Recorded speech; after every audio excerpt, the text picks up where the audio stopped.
ॐ पार्थाय प्रतिबोधितां भगवता नारायणेन स्वयं व्यासेन ग्रथितां पुराणमुनिना मध्ये महाभारतम् अद्वैतामृतवर्षिणीं भगवतीम् अष्टादशाध्यायिनीम् अम्ब त्वामनुसन्ददामि भगवद्गीते भवद्वेषिणीं नमोऽस्तु ते व्यासविशालबुद्धे पुल्लारविन्दायतपत्रनेत्रः येन त्वया भारततैर्नपूर्णः प्रज्वालितो ज्ञानमयः प्रदीपः प्रपन्नपारिजाताय स्तोत्रवेत्रैकपाणये ज्ञानमुद्राय कृष्णाय गीतामृततुहे नमः।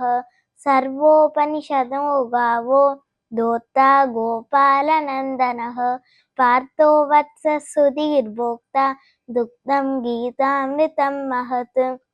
वसुदेवसुतं देवं कंसचाणूरमर्दनं देवकी परमानन्दं कृष्णं वन्दे जगद्गुरुं।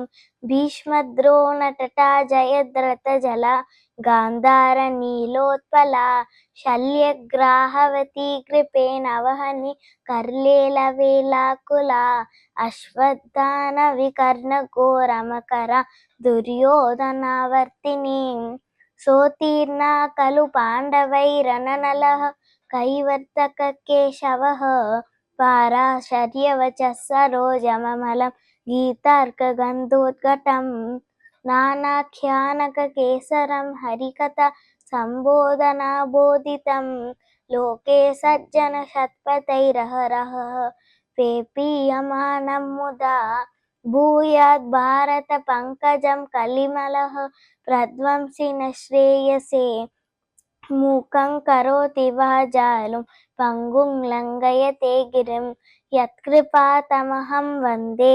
परमानन्दमाधवं यं ब्रह्मा वरुणेन्द्ररुद्रमरुतः स्तुन्वन्ति दिव्यैस्तवैः वेदैः साङ्गपदक्रमोपनिषदे गायन्ति यं सामका ध्यानावस्थिततद्गतेन मनसा पश्यन्ति यं योगिनो यस्यान्तन्न विदुः सुरासुरगणाः देवाय तस्मै नमः।